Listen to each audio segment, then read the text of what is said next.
Hello mga soy! Masaya ako na every Sunday kasama kong nagsisimbang mga anak ko. Grabe guys, ang dami talaga nilang natututunan. Nakikinig talaga kami sa homily ni Father. Ang galing kasi niya. You do your best and God will do the rest. Isa yan sa homily nung nakaraang linggo. Natutuwa talaga ako sa mga anak ko. Nakikinig talaga sila. Kaya naman nakaka-relate sa mga pangaral ni Father. Ayun nga lang, ito ay napapagastos kami pero okay lang yan. At least after ng magsimba, ayan, nag-enjoy naman sila bago sila pumasok. Every Sunday nga namin ginagawa yan. Sana sa susunod kasama na namin yung papa nila. Madali lang naman silang mapagod sa paglalaro kasi oras na dyan para kumain. Kaya naman, ayan, walang kamatayang makimura na naman kami. Ewan ko ba sa mga anak ko, lagi na lang dito ang gusto nila.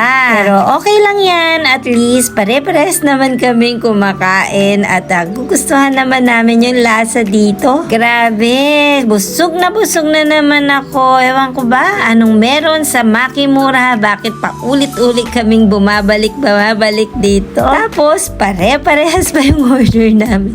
Yung hindi ka man magpalit ng order, lagi na lang ganyan. Ito na yung pinaka-banding namin mag-iina, kaya natutuwa talaga ako na sumasama pa sila sa akin kasi alam nyo guys, pag lumaki na yung mga anak nyo niyan, ay may sarili na silang lakad. Ito pa pala, yung isa sa paborito namin, ang DQ, kahit sa Canada, inukoy kaya pagpalit yan. Dahil nga late upload ang mga video natin, ayan, pagkatapos nga namin magsimba, magmall, ayan, pumunta naman kami sa Landers. May mga pinili lang kami dyan na ipapadala namin sa Canada, kaya naman, ayan, pagkatapos nun ay umuwi na din kami agad. Another Sunday na naman yan at nagsimba naman kami magkakasama ng mga anak ko. Kumuha lang naman ako ng mga latest video na magkakasama kaming nagsisimba. Gusto ko lang i-share sa inyo na dami namin dapat ipagpasalamat. Kaya naman, natutuwa talaga ako kapag sinasamahan ako ng mga anak ko nagsisimba at sila pa talaga yung nagyayaya. Sa part na yan guys, sabi ko sa mga anak ko, hindi na kami kakain kasi bago kami umalis ay kumain na kami dyan. Kaya mabsi na kami. Kaya naman, ayan, naglakad-lakad nga kami para tumingin ng mga sapatos namin. Pero wala nga yung mga nagustuhan naming sapatos. Kaya ayan, pumunta na lang ang anak ko dito sa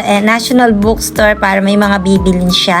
At sabi ko nga, hindi kami kakain pero ang dami naman namin binili. Kunwari, nagtitipid ako pero di ko matiis ang sarili ko. Kailangan namin kumain para hindi na ako papayat. Naninindigan ko na nga yung trending video ng anak ko na hindi na ako papayat.